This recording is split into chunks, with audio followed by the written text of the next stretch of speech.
Hey guys. Yep, I'm here. I'm back. This is the second part. And I don't know if anybody's here yet. So I'll give it a couple more minutes. See what's going on.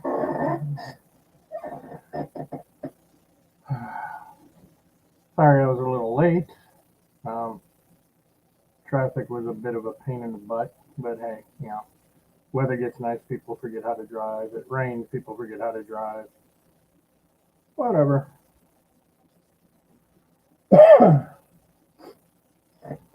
So now I'm waiting. La, la, la, la, la,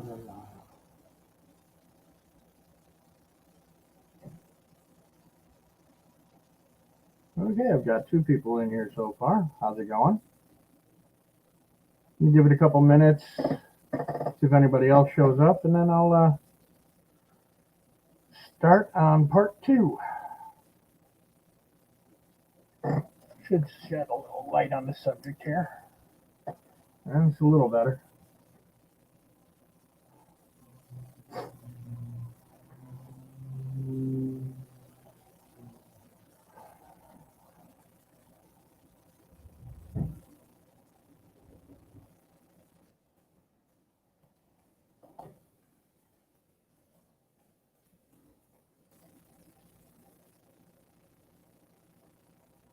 Anyway, how's it going? Hope you guys are all enjoying your day. It was actually pretty nice here today. It was upwards of 30 odd degrees. So that's pretty cool. Yeah.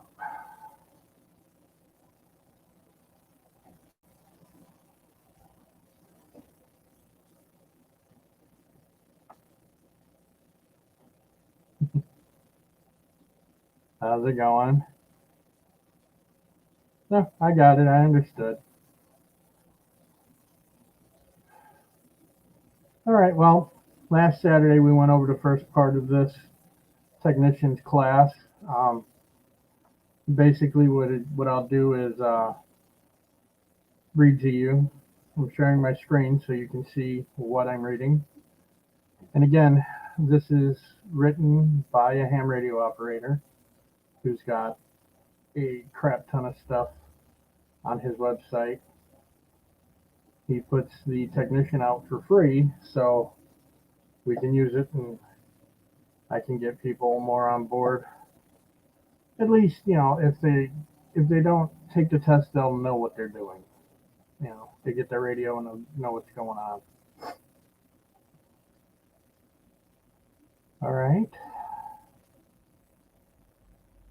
Hey, DZ, what's going on?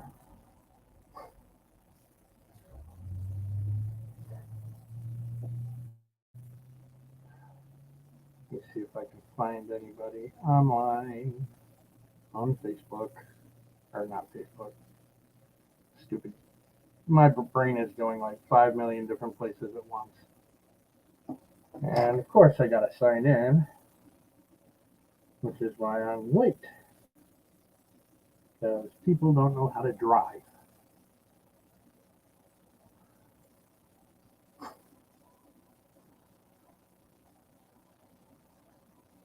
La la la la la.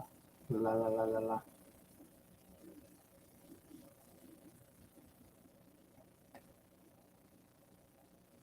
Okay.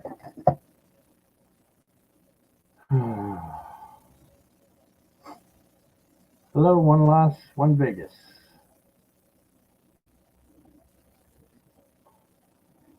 I'm busy right now. Cat wants to climb up in my lap.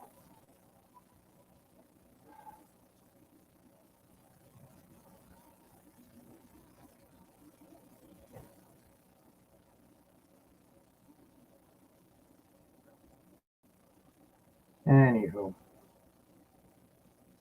right, we got 3 people in here now.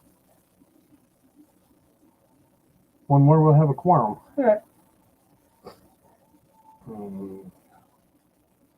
All right. So I'll get started on this, and other people can just catch up. All right. There's other components. There are many different types of components in a modern radio equipment. below we will describe the types of components you will need to know about to pass the technician class license examination. One of these is a relay. What is a relay? The answer is it's an electronically controlled switch.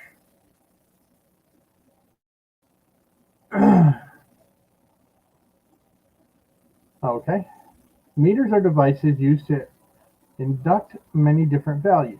Meters can indicate, wow, meters are used to indicate many different values. Sorry. Meters can indicate the output voltage of a power supply, the output power of a transmitter, and many other values. Which of the following displays an electrical quantity as a numeric value? Your meter. Hey, Shad, what's going on, brother? To make electronic circuits smaller, component manufacturers make devices that have many electronic components on a single piece of silicon. We call these integrated circuits. Integrated circuits, such as microprocessors, have millions, should be an S there, I didn't write it, of transistors inside them. What's the name of a device that combines several semiconductors and other components into one package? Hey, cool. Good going, Lake Fairy. And the answer would be an integrated circuit. I'm glad you got your radios today.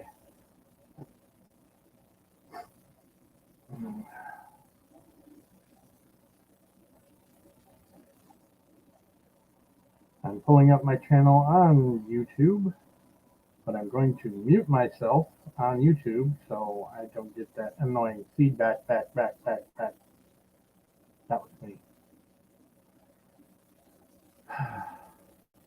All right. If it would start, I'd be very happy. Anywho. All right. Integrated circuits may perform either analog or digital functions. One type of analog integrated circuit that is very common is the voltage regulator. What type of circuit controls the amount of voltage from a power supply? That would be the regulator. We just talked about it. I know, a bit of a weirdo.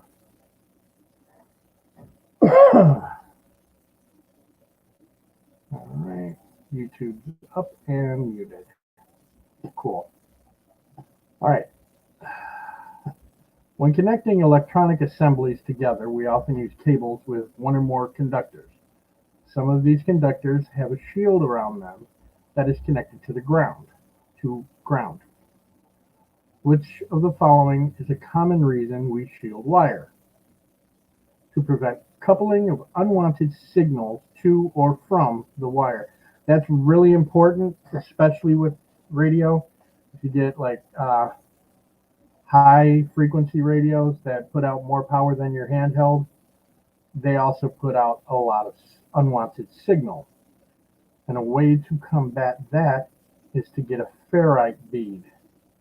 Looks like it's just a small stone, clamp it around the power wire going out of your radio, and it stops the signal from going where it shouldn't.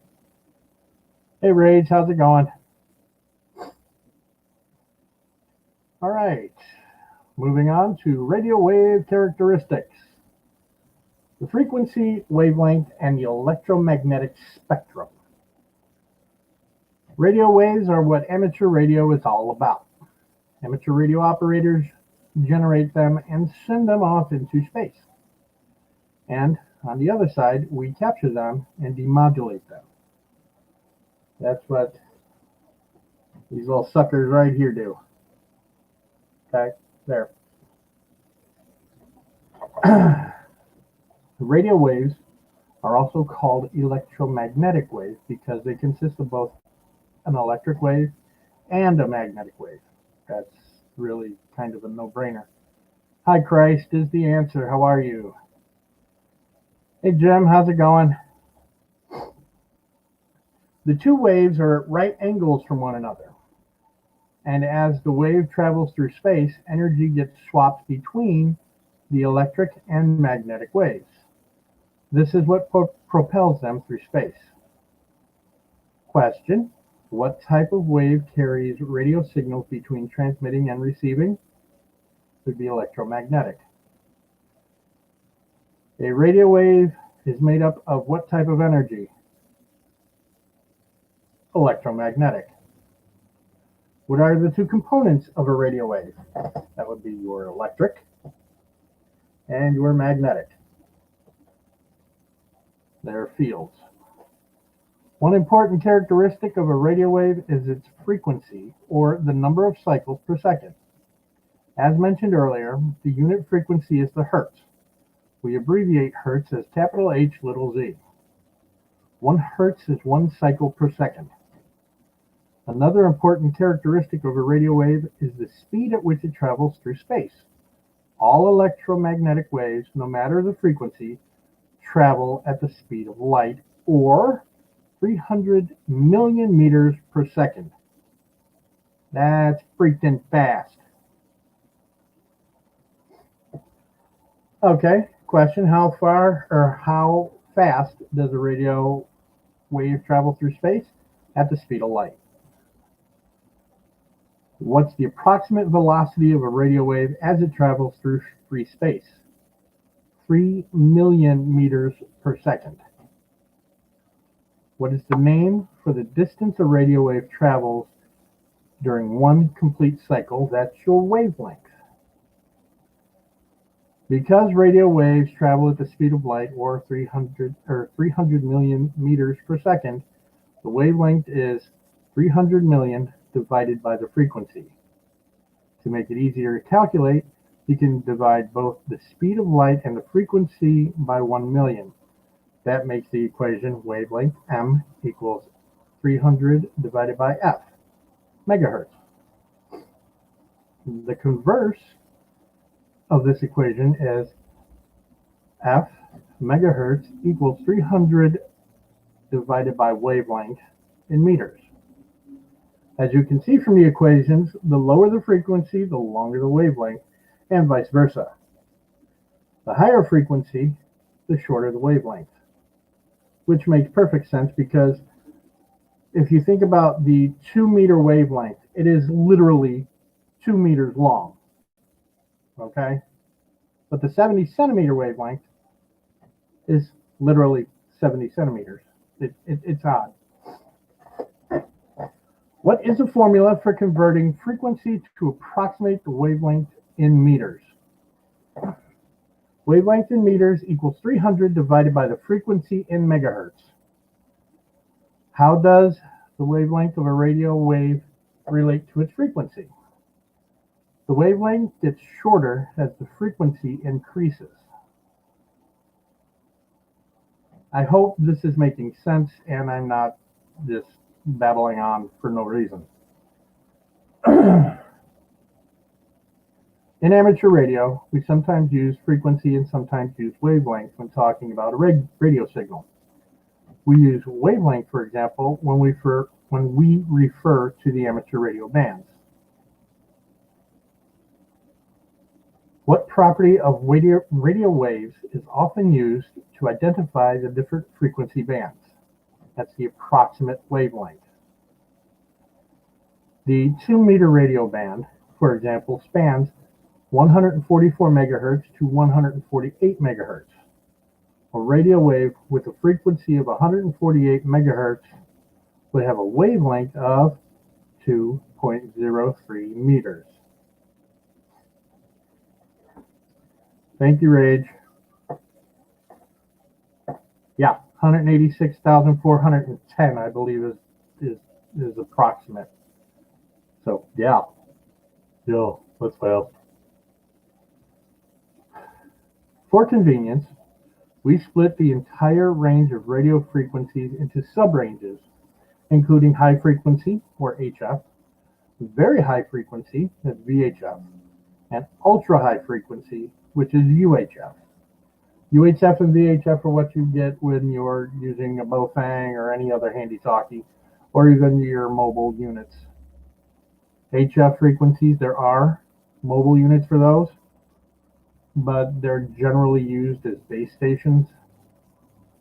I have technically it's a mobile HF rig, but I just use it as a base station because I don't want my car looking like a porcupine. Okay, question. What frequency range is referred to as HF? That would be 3 to 30 megahertz. What are the frequency limits of the VHF spectrum? 30 to 300. And what are the frequency limits of the UHF spectrum? You're adding a zero, so it's 300 to 3000. See, I love how that goes. The first HF is 3 to 30. Then you add a zero, it's 30 to 300 for VHF. And then you add another zero and you get 300 to 3000 for UHF. It makes sense to me. I hope it makes sense to you. Radio signal of any frequency is called radio frequency or RF signal. What does the abbreviation RF refer to? That would be radio frequency of all types. Pretty self-explanatory. All right, now we're going to move into properties of radio waves and propagation modes. There's a lot of long words in there. Okay, sorry. Anywho, as amateur radio operators, we should always try to use the right frequency and the right mode when communicating. To do this, we need to know how radio signals travel from one point to another and what effect frequency, our antennas, and even our location have on signal propagation. Communications at VHF and UHF frequency are generally line of sight. This means that they normally travel in a straight line from transmitter to receiver. For this reason, they are normally used for local communications. Yeah, your little bowfangs, these are local communications. You're not going to talk from New York State to Arizona with those. Hi, Firefly Farm. Okay. Question. What are direct, not via repeater, UHF signals rarely heard from stations outside your local area? Why?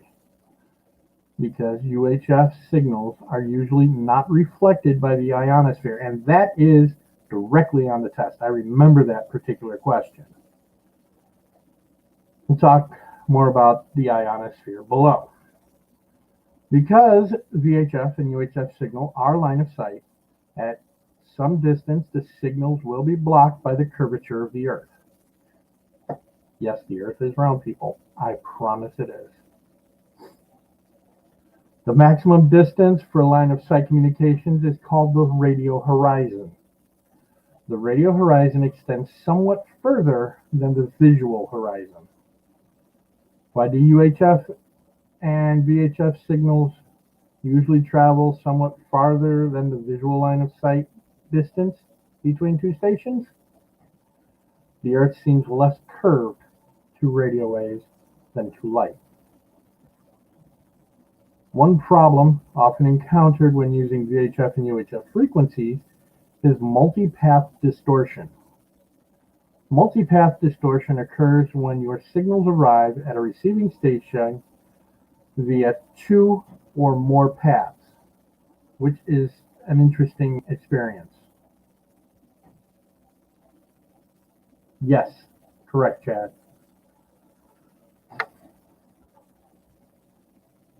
Since the signal paths may be different lengths, the signals may arrive out of phase and cancel one another. Or you get an echo. Go. What should you do if another operator reports that your station's 2-meter signals were strong just a moment ago, but now they are weak and distorted? Try moving a few feet or changing the direction of your antenna if possible, as reflections may be causing multipath distortion. I have had my own share of this. I will be standing outside facing east, and I'm talking to a repeater, and somebody says, you're kind of quiet. Let's try moving around. So I literally one step to the right cleared it all up. It was weird. Moving a few feet may eliminate or reduce the effects of random reflections that are causing multipath distortion. Multipath distortion affects both voice and digital transmissions. What may occur if data signals arrive via multiple paths? Your error rates are likely to increase.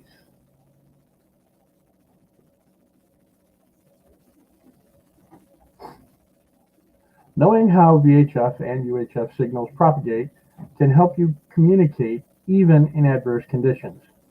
When trying to use a repeater, for example, you may find yourself in a place where a direct path to the repeater is not possible. If you find yourself in this situation, you could try using a directional antenna and bounce your signal off buildings or other obstructions. That is really cool to do. I actually made a tape measure 2-meter Yagi several years ago, and I couldn't hit the repeater from my apartment while I was outside, but I literally turned 90 degrees and I was being picked up all over the place.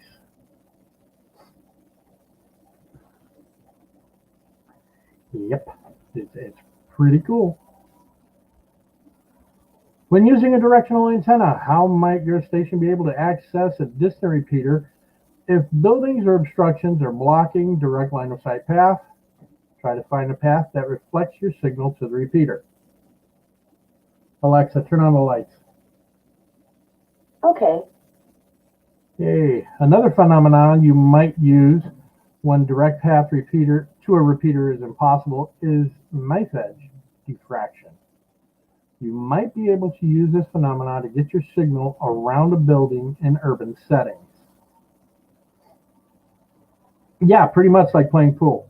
You wanna go around the 8-ball, you bank it off the side, and you bank it off one of the side rails, and boom, you hit it.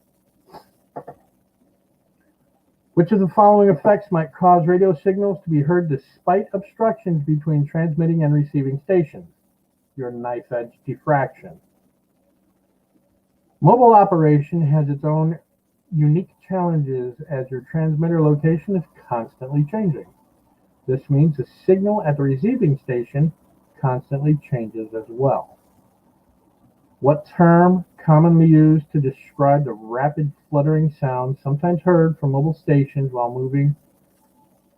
while transmitting? That would be picket fencing, because it's like going through a tunnel, basically. Another condition that could impede the transmission of VHF and UHF signals is vegetation. Yes, ladies and gentlemen, the very trees outside your house can stop them. So, keep your antenna out of the trees or above them. Yeah, I'm trying to learn Morse code, Firefly, and I wish I had learned it earlier. Because, they stopped teaching it in Boy Scouts when I was in Scouts. Or my Scout leader was an idiot. Whatever. Hey, Bigfoot. What might the range of VHF and UHF signals be greater? Why would they be greater in winter? Less vegetation. Your trees, they lose their leaves. Hey, Jeep, how's it going? Yes. Trees will block the signals. Houses block the signals. Yeah. Antenna polarization is important at VHF and UHF frequencies. How you mount your antenna directly affects its polarization. Okay, let me stop here for 1 second. If you've ever seen, and you probably have, you've seen antennas where they're horizontally aligned, okay? Those are your HF radios, okay? And they can turn and they sort of become directional. Now, VHF and UHF are vertically aligned. So the signal comes out this way, not this way. And you can, turn it however you like. And just bear that in mind. What property of radio wave is used to describe its polarization? That would be the orientation of the electric field. Again, horizontal versus vertical. What can happen if the antennas at opposite ends of the VHF or UHF line of sight radio link are not using the same polarization? The signals could be significantly weaker if you're heard at all. When it's been warm, first gets cold, I could talk from North Carolina to Texas on CB6. Yep, you can. That's called atmospheric ducting or skip. It was interesting. I had a CB set up in my apartment one summer, and I live in Iowa, and I was talking to a trucker in Alabama. So, yeah.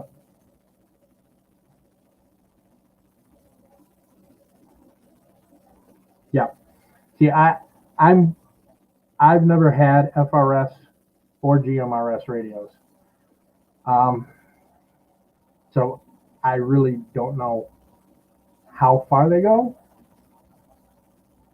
per se. I know they go significantly less than ham radio, but not as far as CB. Oh, there you go. 100 foot up. Yeah, that'll do it. When using a repeater, vertical polarization is most often used. So when you're using your handheld transceiver, make sure you hold so that when you're talking on your radio, don't hold it like this.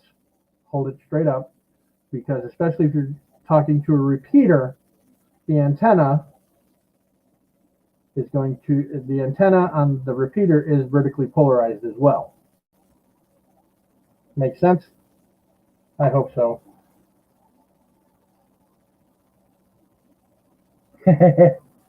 Yeah. Different activities use different antenna polarizations. Okay.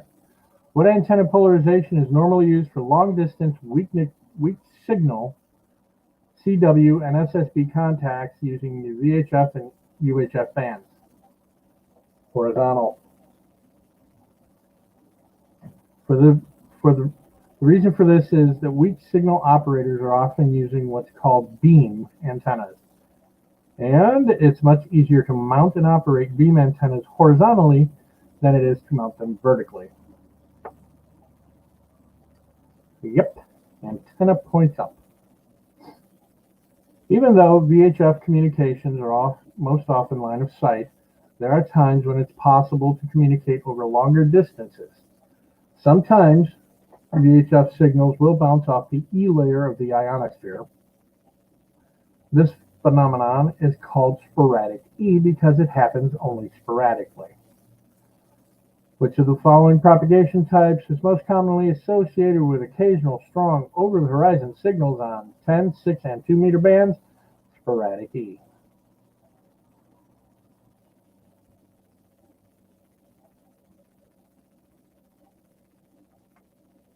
Cool.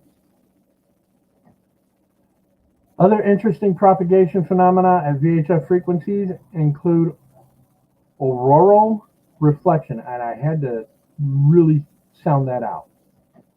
Meteor scatter and tropospheric scatter and tropospheric ducting. Bouncing off the Earth's aura is very interesting. So, if you're ever far enough north, maybe up by, I don't know, maybe up by Rage's area, you see the Aurora Borealis, you can bounce a signal off it, which is really cool.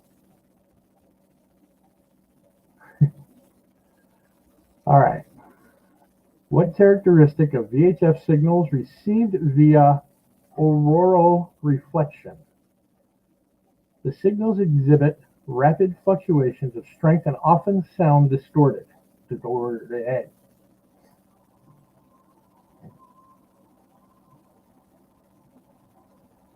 Even FRS, they say 10 miles are usually good for 2 to 3 is advertised range line of sight. Yeah, but close to the number in an open area, in mountains, etc., where there's less interference. That's true. And I'll admit, in ideal conditions, Rage, in ideal conditions where there is really nothing in your way, yes, you can get some pretty good distance. Mark, if you have your ham license and if you have a HF radio, you can talk just about to anyone around the world. If you're local, if you're just shooting for local, you can program a repeater and just key up periodically and hopefully talk to somebody. That's what I do sometimes. I'll just hang up my, I'll just pull out my radio and sit with it just on. And then afterwards, there you go. All right. Some hams also bounce signals off the meteor showers. This propagation mode is called Meteor Scatter. What band is best suited for communicating via Meteor Scatter? That would be 6 meters. One question I get from people not knowledgeable about amateur radio is whether or not the weather affects radio wave propagation. The short answer is no, but the exception to the rule is tropospheric ducting or tropospheric scatter. The troposphere is the lowest region of the atmosphere, extending from the Earth's surface to a height of about 6 to 10 kilometers or kilometers. Okay. What mode is responsible for allowing over the horizon VHF and UHF communications at ranges approximately 300 miles on a regular basis? Tropospheric scatter. What causes tropospheric ducting? Temperature inversions in the atmosphere. Okay, so if it's cold on top and warm on the bottom and they twist, they change places, that will cause tropospheric ducting. Tropospheric ducting also propagates VHF signals for many hundreds of miles. Another exception to the rule occurs at microwave frequencies. Precipitation, including rain, snow, or ice, can absorb microwave signals, especially at frequencies above 11 gigahertz. This phenomenon is called rain fade. Oh, okay, cool. I actually have my general too. And I'm waiting to get a second 20 meter hamstick dipole so I can, 20 meter hamstick so I can create a 20 meter dipole out of 2. I should be here within the next few days, hopefully. What weather condition would decrease the range at microwave frequencies? Precipitation. At lower frequencies, precipitation has little or no effect. How might fog and light rain affect radio range on 10 or 6 meters? Fog and light rain will have little effect on those bands. That seems fairly obvious. All right, HF propagation. For reliable, long-distance communications, amateurs use HF frequencies. The reason for this is that HF signals bounce off the ionosphere. This phenomenon allows amateur radio operators to contact other amateur radio stations around the world. My very first HF contact from the middle of Iowa in a first floor apartment was to Austria. That was on 20 meters. I was so stoked over that.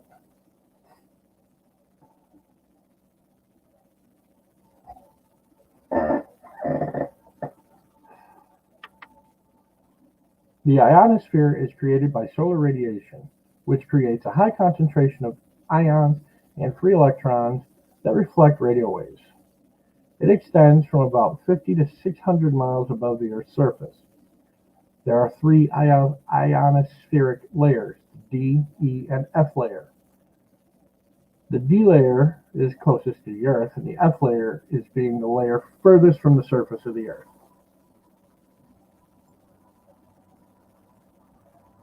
Hi. Which part of the atmosphere enables propagation of radio signals around the world? That would be the ionosphere. Which of the following is an advantage of HF versus VHF higher frequencies? Long distance ionospheric propagation is far more common on HF. One interesting phenomenon that is related to HF propagation is the sunspot cycle. Generally, the number of sunspots increases and decreases over an 11-year cycle. The HF propagation, especially on the higher frequency HF bands, is best at times when there are many sunspots. And I believe we're going into cycle 25. So we're coming out of a low point, which is really cool. Which of the following bands may provide long-distance communication during the peak of sunspot cycle? That would be 6 or 10 meter bands. Because of the way the ionosphere changes throughout the day, propagation is best on the higher frequency bands at 10, 15, and 20 meters during the day, while propagation is best on the lower frequency bands, 160, 80, and 40 at night. What is generally the best time for long distance on the 10-meter band propagation via the F layer? From dawn till shortly after sunset during periods of high sunspot activity. Common phenomenon of HF signal propagation is fading. Which of the following is likely to cause irregular fading of signals received by ionospheric reflection? Random combining of symbols arriving via different paths. This is similar to multipath distortion on VHF and UHF signals, but in this case, the signals are bouncing off the ionosphere, and because the ionosphere is constantly changing, signals fade in and out. Antenna polarization is not as important when operating on HF bands as it is when operating on the VHF and UHF bands. This is because signals skip off the ionosphere and become neither horizontally polarized nor vertically polarized, but elliptically polarized. Which of the following results from the fact that skip signals refracted from the ionosphere are elliptically polarized? Either the vertically or horizontally polarized antennas may be used for transmission or reception. Bada bing. All right, we'll go through one more chapter. Antennas and feed lines. Antenna types and antenna polarization. The most common and perhaps the simplest antenna is the half-wave dipole antenna. As the name suggests, it measures close to 1/2 wavelength from one end of the antenna to the other. Because half-wave dipole antennas can be quite long, a 40-meter half-wave dipole antenna, for example, is about 66 feet long. They're normally mounted horizontally between two vertical supports. Make sense? You have one support, and I gotta find another one. You have another one. That's there. Two supports, and in between, from this one to this one, there's a wire going across the top. That is your antenna.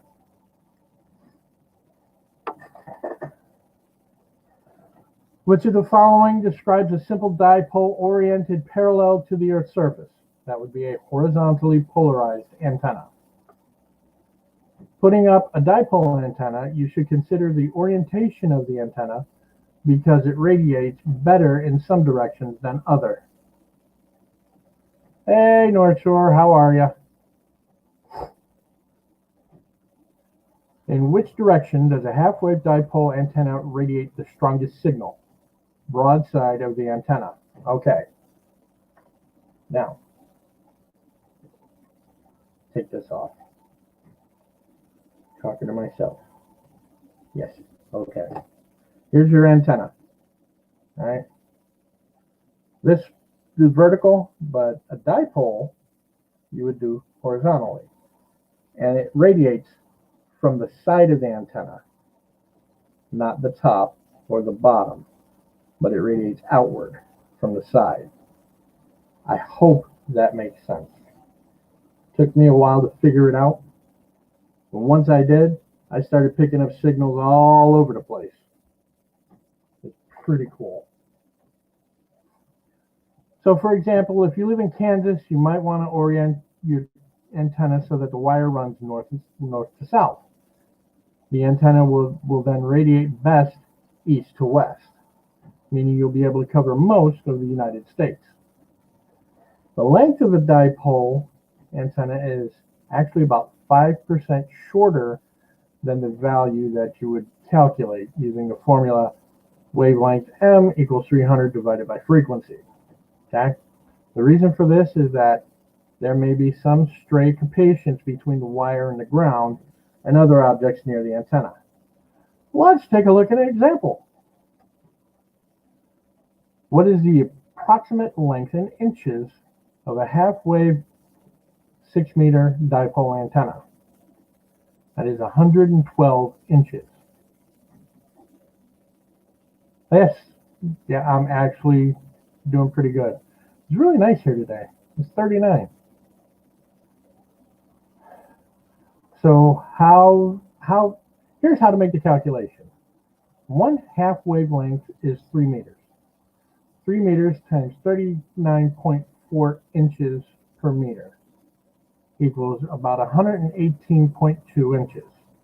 Since the length of the antenna is about 5% shorter than the calculated value, the approximate length of the antenna should be 118.2 inches times 0.95, or about 112 inches.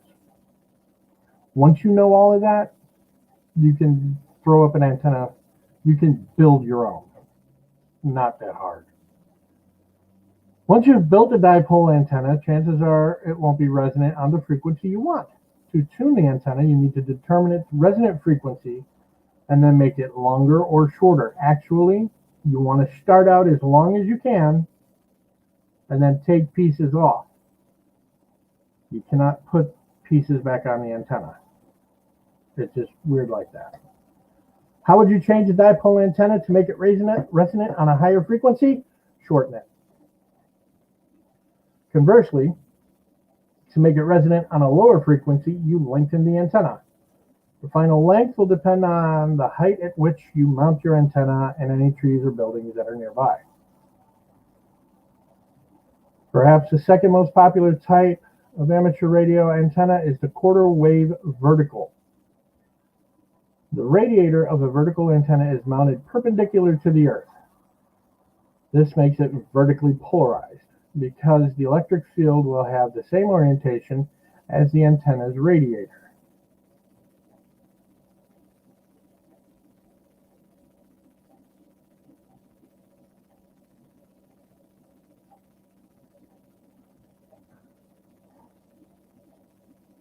Like the half-wave dipole antenna, The length of a quarter wave vertical antenna is about 5% shorter than the calculated quarter wave length.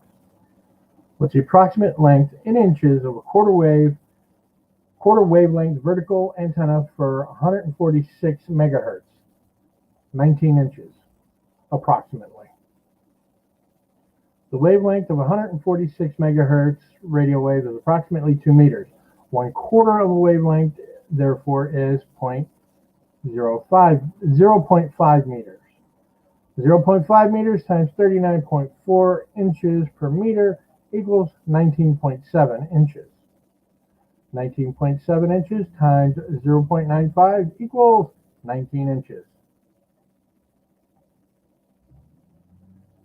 Because HF antennas can be very long, many amateurs use a technique called loading to shorten them. You can either use inductors or capacitors to load an antenna. The most common way is to use an inductor. In either case, loading an antenna makes it seem electrically longer to the signal at the antenna feed point.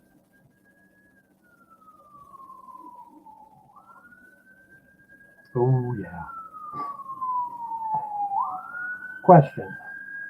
Which of the following describes a type of antenna loading?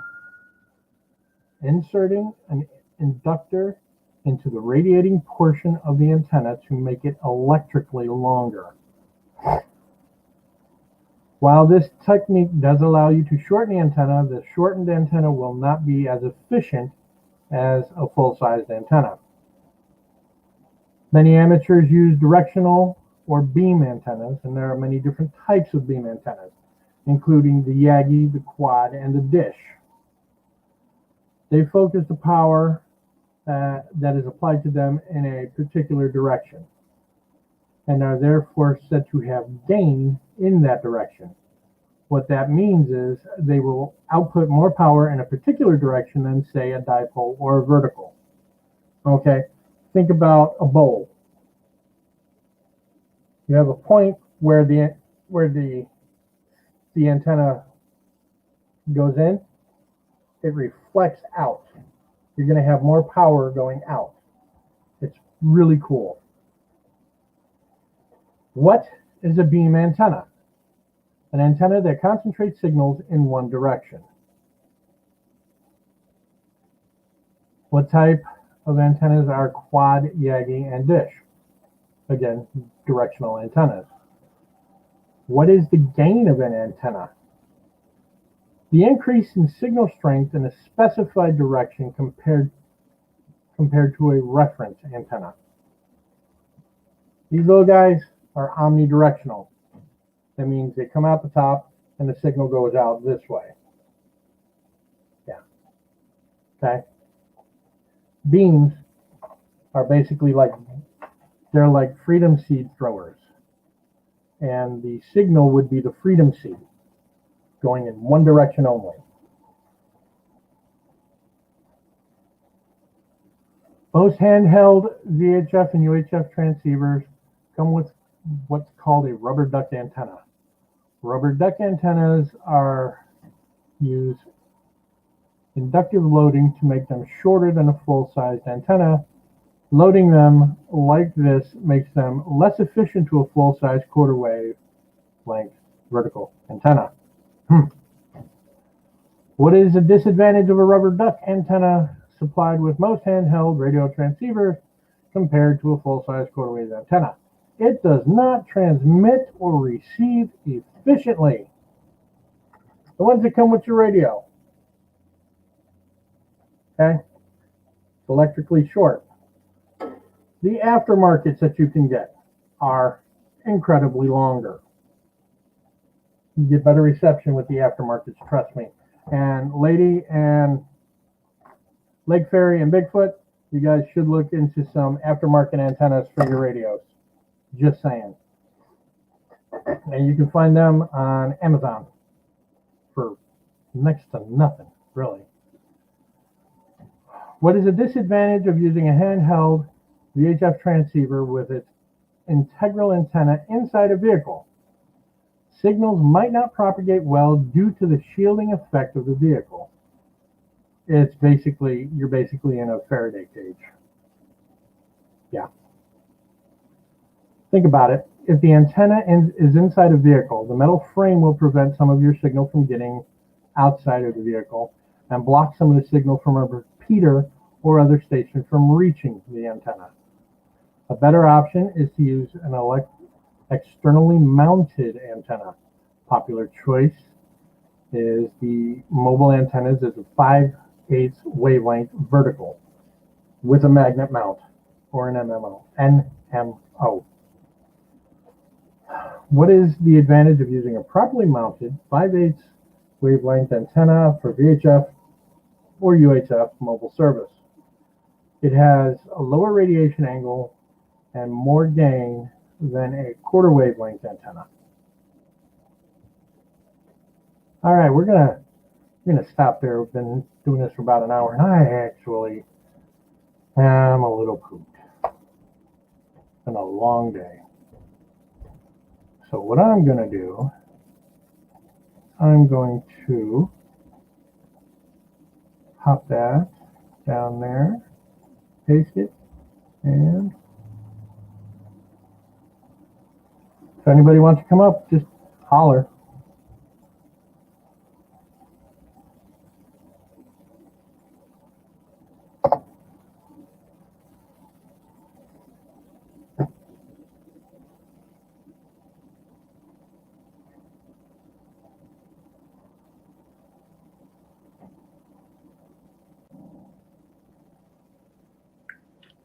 There's Rage. How's it going? Doing good. How you doing? Doing good. Yeah. No, this is awesome, brother, because I got my amateur radio license here in Canada, probably 5 years ago. And I've used it a little bit here and there, but just haven't kept up on it. So getting this information, these reminders is awesome. Thanks. Oh, hey, no problem. That's basically what I wanted to do anyway, is give a refresher for people who, like you, who have the license, like me. Hell, I'm refreshing my own memory. And to get people, if they're really interested in the hobby, to go out and get their tech ticket at the very least. Cool. I just changed my name to my call sign for my amateur radio license. Okay. Yeah. I have a Yaesu handheld, little 5 meter, and it has the regular antenna, but I also have the long whip antenna for it. But I also have another. I have two. Actually, I just remembered I have two other ones. I have one that is a long tape. It's about 20 feet long, and it rolls itself up, and then you can roll it out.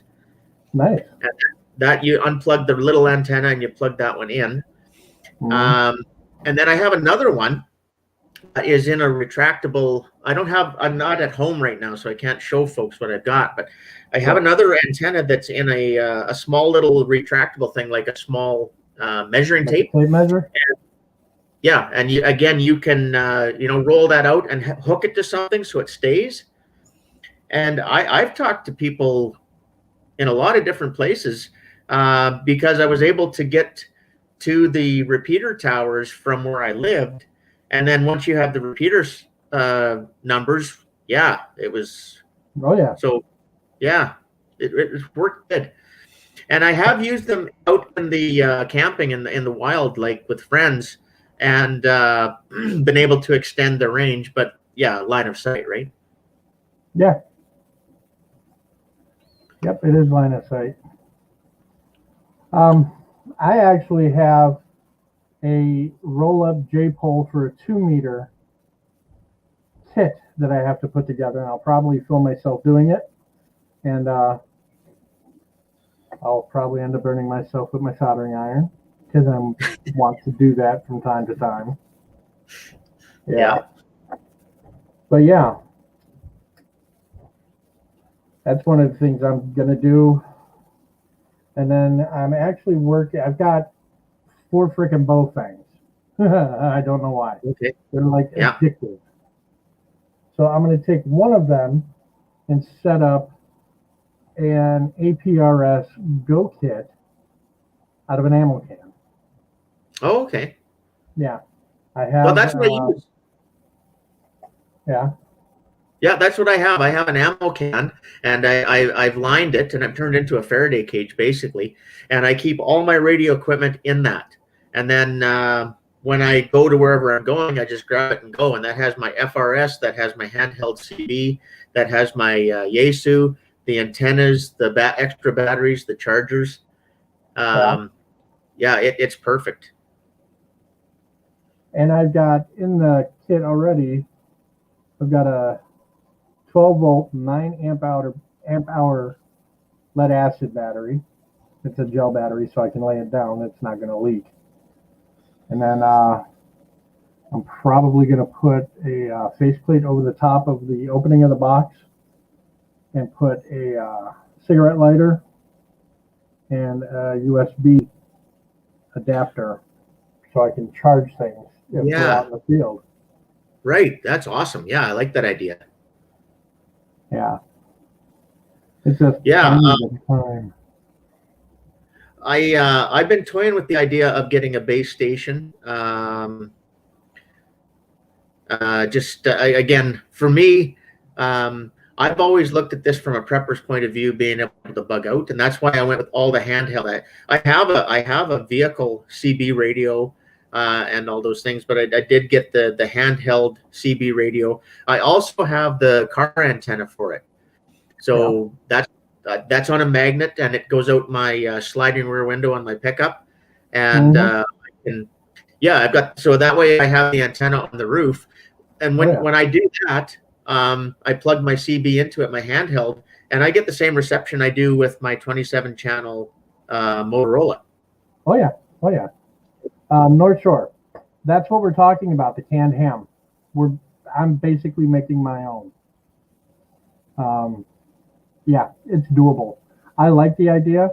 And the guy that does them, he does a really good job with them. I can't remember what it's like Amendment 1 something or other. Oh yeah, it's something like that. I'm subscribed to him too. Yeah, so am I. I mean, he's got a lot of good stuff. Oh yeah. He's like the Kenwood God kind of thing. Yeah. Yeah. Yes. For shift, you want a good base and a bunch of handheld and vehicle. So the prepper mantra: 2 is 1, 1 is none, which is probably why I have 4 bow fangs. Yeah. Yeah, I mean, I was lucky with the Yaesus when my lady and I were looking at all this, and there was Bowfangs and Motorola's and Kenwood, etc. I think ICOM or something like that is another company. ICOM. And there's a place in Toronto. I think it's like Amateur Radio Canada or something. Good deals. And we got on the phone with the guy, and he said, "Hey, I have these Yaesus, and they're actually like a tough little radio. They're kind of a military grade. They're a little heavier. All the components are a little better." I think we paid $250 a piece for them about 4 years ago. Yeah. And again, that little Yaesu has impressed me quite a bit. The other thing I like it because it's programmable. I've been able to play with my scanner and my FRSs and find a couple channels because my FRSs have the sub channels. Yeah. And so I've been able, example, one of them is 12.1, and I can't remember the exact frequency, but I get pretty clear reception. I can actually talk between the two. Yeah. So I actually have a Yaesu handheld that my father-in-law gave me. It's the FT70D. It's analog and digital. I don't do much with digital, but the analog radio really is easy to program on the face. Yeah. It's intuitive, unlike the Bowfang where you have to go through chirp. Yeah. Yeah. And I find that with the Yaesus, like I said, because I was able to use my scanner and cheat and find the frequencies, I was able to find a couple channels that, and yeah, because they're not digital, and I was able to And that's the other thing with the, like you say, with the ASU, you can program it right there on the keypad. I'm Yeah, really happy. yeah. Yeah. And with the one I got, it does the repeater access automatically. So if you dial in a repeater, it'll know intrinsically that it's negative shift and PL tones and all of that, which is really cool. Yeah, because where I was living when I bought all this, I was only about a mile from a repeater, and so it was awesome. Yeah. And then of course I moved. Yeah. Can you see chat? Yep. Yeah, because North is asking, what was the name of the store in Toronto? Oh, hang on. Let me do it. I don't remember off the top of my head, North Shore, but I will do a search right now. And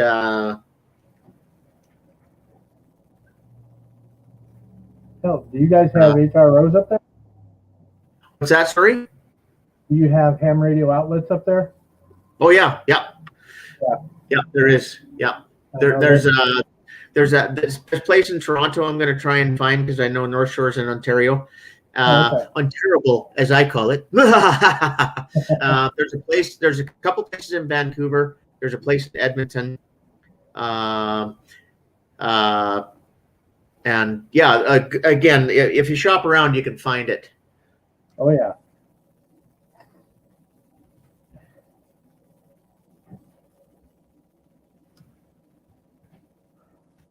So I will, because it's been a few years since I dealt with this. Yeah. Is it Radio World? Yeah, I think it is. I think it's Radio World. Just one sec. I'll make sure it's the right place. All right. And North, you can also look up ham radio outlets. I know they're all over the place. And I believe they ship up to you guys. Yeah, it's radioworld.ca. And they have all kinds of stuff. They've got,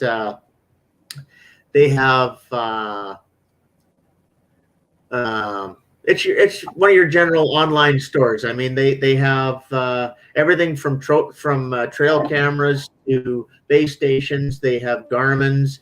They even have like optics, scanners. They got the motorcycle and Skidoo helmets with the radios built into them. So not just your, listen to the radio, but your actual communications. You can get the built-in. Nice. The Bluetooth stuff, the full Bluetooth thing that you can switch back and forth from you can be listening to the radio and still be two-way with the other people in the group. I have a couple friends in Alberta that ride bike a lot, and they've used it in their snowmobiles in the mountains. They got everything built into their helmet, and when they're out and about, they can talk to each other, and yeah, it's cool. So yeah, radioworld.ca. That's the place that I got this stuff off. Cool. Yeah. Well, I hate to do it, but I'm going to have to cut this short because I got to go pick up my wife here in about 10 minutes. Okay. Thank you all for coming. I hope this helps. And I will do this again probably next Thursday because all weekend I'm going to be tied up, not in that way. But okay. Cool. So it'll probably be Thursday, okay? Good stuff. All right, you guys take it easy. Thank you all for coming in. And those of you who came in late, I will post this again so you can watch the replay. And tell your friends. Yeah. Cheers. It's K0MRD, and I'm out. You guys have a great night.